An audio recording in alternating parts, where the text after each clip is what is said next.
एक शाम एक कुक का मर्डर हो जाता है। घर का मालिक जब कुक की लाश देखता है तो वो तुरंत डिटेक्टिव जे को फोन करके घर बुला लेता है। डिटेक्टिव जे भी घर पहुंचकर कुक की लाश देखता है तो उसे कुक के पेट में लगा वो चाकू नजर आता है, जिसे देख डिटेक्टिव जे समझ जाता है कि किसी ने उसका खून किया है। वो चाकू पर फिंगरप्रिंट देखने लगता है पर उस चाकू पर उसे किसी तरह का कोई फिंगरप्रिंट नहीं मिलता। मिस्टर मेहरा, आपके घर में सीसीटीवी कैमरा लगा हुआ है क्या? नहीं सर, कभी जरूरत ही महसूस नहीं हुई, पर अब से लगवा लूंगा। डिटेक्टिव जे उसके बाद घर में मौजूद सभी लोगों के बयान दर्ज करता है तो माली कहता है, अरे सीनू तो मेरा बहुत अच्छा दोस्त था, मैं भला उसे क्यों मारूंगा? और मैं तो गार्डन में ही रहता हूँ, घर में तो आता ही नहीं हूँ। बाहर का ही हमारा कमरा है, काम करता हूँ और चला जाता हूँ। हमें नहीं पता खून किसने किया है सर। डिटेक्टिव जे एक नौकरानी से पूछता है तो वो कहती है, साहेब मैं तो उसकी पत्नी हूँ, मैं भला अपने पति का खून क्यों करूँगी? और वैसे भी जब ये सब हुआ तब मैं बाहर गई हुई थी, वापस आई तो ये सब देखा।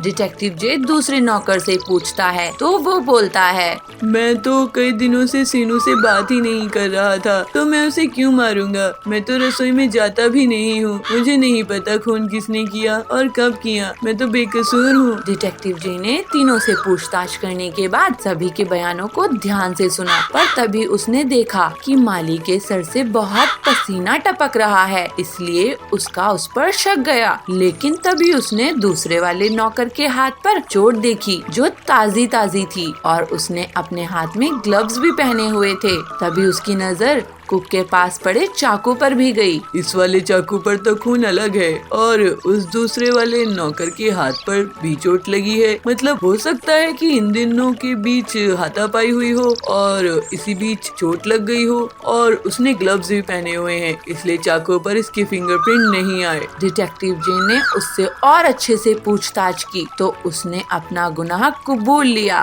और सारा सच उगल दिया और उसे डिटेक्टिव जे ने पुलिस के हवाले कर दिया। Case solve. डिटेक्टिव जे अगेन रॉक्स।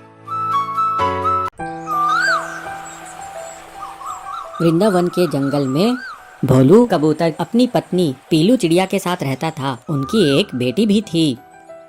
भोलू पेशे से किसान था, लेकिन इस बार जंगल में बारिश नहीं आई, जिसकी वजह से उसे बहुत तकलीफ हुई।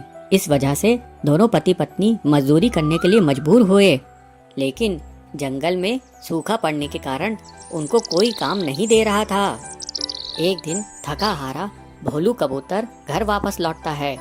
उससे पीलू चिड़िया पूछती है, आज भी आपको कोई काम नहीं मिला? भोलू उससे कहता है, नहीं पीलू, आज भी मुझे कोई काम नहीं मिला। समझ नहीं आ रहा है ऐसे कितने दिन तक चलेगा। पीलू उससे कहती है, कोई बात नहीं जी, आप आराम करो, मैं आपके लिए शिकंजी बना के लाती हूँ।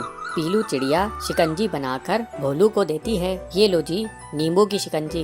अब घर में तो थोड़े से ही नींबू बचे हैं, अगर आपको जल्दी से काम नहीं मिला तो भूखे मरने की नौबत आ जाएगी। भोलू नींबू की शिकंजी पीने लगता है। सुनो जी, क्यों ना हम शहर के जंगल चले, वही कोई हमें काम दे सकता है। यहाँ तो हमें कुछ काम नहीं मिल रहा है। आपको तो पता है ना, मेरी सुंदरी मौसी नदी के पास वाले शहर के जंगल में रहती है। चलो हम उन्हीं के पास चलते हैं, शहर के जंगल में हमें काम मिल जाएगा। अब तो हमारी बेटी भी बड़ी हो रही है, उसके लिए भी तो कुछ सोचना है। अगले दिन दोनों पति पत्नी उड़कर शहर के जंगल में जाते हैं। पीलू चिड़िया की मौसी उन्हें देखकर कहती है, अरे पीलू, यहाँ कैसे आना हुआ? गांव के जंगल में सब ठीक है ना? पीलू कहती है, क्या बताओ मौसी, गांव के जंगल में ऐसा सूखा पड़ा है कि सारा खेत ही सूख गया है, कोई भी अनाज नहीं उग रहा है। वहाँ पर हम भूखे मर रहे थे, आपका भरोसा है, अब आप ही हमें कुछ काम धंधा दिला दीजिए, आपकी बड़ी मेहरबानी होगी। पीलू चिड़िया की मौसी कहती है, अच्छा क्या बिटिया, तू मेरे पास चली आई, मेरे से जो बन पड़ेगा मैं करूँगी। अच्छा बता, तू मेरे लिए गांव के जंगल से क्या लाई है? पीलू कहती है, मौसी मैं आपके लिए सिर्फ ये कुछ नींबू ला पाई हूँ, अब तो यही बचे थे। ऐसा करती हूँ मौसी, मैं नींबू की शिकंजी बना देती हूँ, गर्मी बहुत है, सभी एक एक गिलास पी लेंगे। पीलू की मौसी, हाँ हाँ बेटी जल्दी बना, शिकंजी पिए बहुत दिन हो गए। पीलू घर के अंदर शिकंजी बनाने लगती है। तभी उसकी मौसी की पड़ोसन उसके घर आती है। अरे बहन, ये तुम्हारे घर कौन आया है? अरे बहन, ये मेरी भांजी है, गांव के जंगल से शहर के जंगल आई है और अब ये यहीं पे काम ढूंढेगी। तभी पीलू चिड़िया सबको शिकंजी देती है। पड़ोस की आंटी भी शिकंजी पीती है। वो कहती हैं, अरे वाह, ये शिकंजी तो बड़ी स्वादिष्ट है, ये किस चीज़ से बनी है? पीलू, आंटी जी, ये नींबू और सोडे की शिकंजी है। पड़ोसी आंटी, शहर के जंगल में तो ऐसी शिकंजी कहीं भी नहीं मिलती। उनकी बात सुनकर पीलू चिड़िया की मौसी पीलू से कहती है, पीलू बिटिया, तू शिकंजी का ठेला लगा ले, यहाँ पर ऐसी शिकंजी किसी को बनाने नहीं आती, देखना तू कितनी अमीर हो जाएगी। पीलू चिड़िया और भोलू कबूतर को ये बात पसंद आ जाती है। अगले दिन वो मौसी से कुछ रुपए उधार लेकर अपना ठेला लगाते हैं और शिकंजी बेचने लगते हैं। पीलू चिड़िया, शिकंजी ले लो शिकंजी। भोलू कबूतर, शिकंजी ले लो, शिकंजी ले लो, ताज़ी ताज़ी।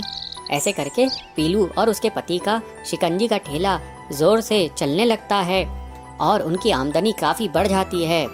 जल्दी ही पीलू चिड़िया और उसका पति अपने बच्ची का एडमिशन बहुत अच्छे स्कूल में करा देते हैं और जल्द ही पीलू चिड़िया और उसका पति एक सुंदर सा घर बनवा लेते हैं। टुनी की शादी हो चुकी है और वो अपने सास ससुर और पति के साथ रहती है। टुनी देखने में बिल्कुल भी खूबसूरत नहीं थी। उसका रंग डार्क था, यानी डस्की, और अपने रंग को निखारने के लिए वो तरह तरह के केमिकल फेस वॉश और तरह तरह की क्रीमें अपने चेहरे पर लगाती थी। उसे जो कोई भी ये बता देता कि इस क्रीम या इस फेस वॉश को लगाने से उसका चेहरा सुंदर और गोरा हो सकता है, तो वो बस वही लगाने लग जाती। ऐसे ही एक दिन वो YouTube पर गोरा होने के लिए कुछ नुस्खे देख रही थी और तभी उसे एक वीडियो दिखाई देती है जिसमें बताते हैं कि कुछ विटामिन के कैप्सूल्स और मुल्तानी मिट्टी और दही, नींबू मिलाकर चेहरे पर लगाने से चेहरे का रंग एकदम साफ हो जाता है। ये देख टुनी मन ही मन सोचती है, अरे वाह, ये नुस्खा तो सच में कमाल का है। इसको इस्तेमाल करने से ये लड़की तो सच में बहुत गोरी हो गई है। तो फिर अब मैं क्यों देरी करूं, मैं भी ये सामान लेकर आती हूँ और अपने चेहरे पर लगाती हूँ, फिर देखना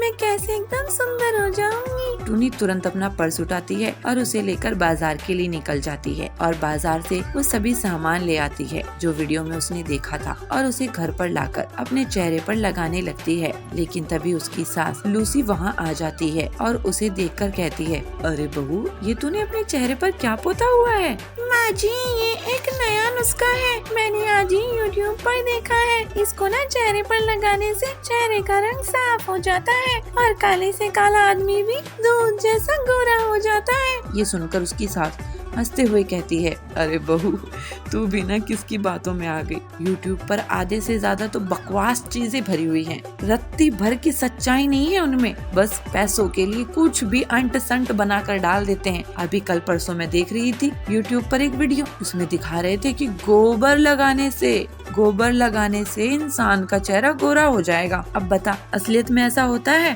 अरे माँ जी, ऐसा होता है, आप मेरी बातों का विश्वास कीजिए। देखिए, मैं ये पेस्ट आज रात अपने चेहरे पर लगाकर सोऊंगी, फिर सुबह आप देखना, आप मुझे पहचान भी नहीं पाओगी। ठीक है बहू, जैसी तेरी मर्जी। आप तो वैसे माँ जी ऐसा कहेंगी ही, आपका रंग जो साफ है, दुनिया के ताने तो मुझे सुनने पड़ते हैं क्योंकि मेरा रंग डार्क है। अच्छा ठीक है, रो मत, तेरा जो मन है वो कर। बस बहू, मेरी एक बात सुन ले, आगे इससे कोई रिएक्शन हुआ तो मुझे मत दोष देना, समझी? अरे नहीं माँ जी, ऐसा कुछ नहीं होगा, आप बिना फालतू की टेंशन ले रही हैं और मुझे भी फालतू की टेंशन दे रही हैं। टुनी अपनी सास लूसी की एक नहीं सुनती और उन सभी चीजों का एक पेस्ट बनाकर अपने चेहरे पर वो लगा ही चुकी थी और उसे अपने चेहरे पर लगाकर वो रात भर सो जाती है। अगले दिन जब वो मुंह धुलकर अपना चेहरा शीशे में देखती है तो अपना चेहरा देखकर चिल्ला उठती है, हे भगवान, ये मेरे चेहरे को क्या हो गया? ये लाल लाल दाने कैसे हो गए? अरे उसकी आवाज सुनकर उसकी सास लूसी और उसका पति कालू दौड़ते हुए इसके पास आते हैं और कालू कहता है, अरे टोनी, तुम्हारे चेहरे को ये क्या हुआ? ये लाल लाल दाने कैसे निकल आए?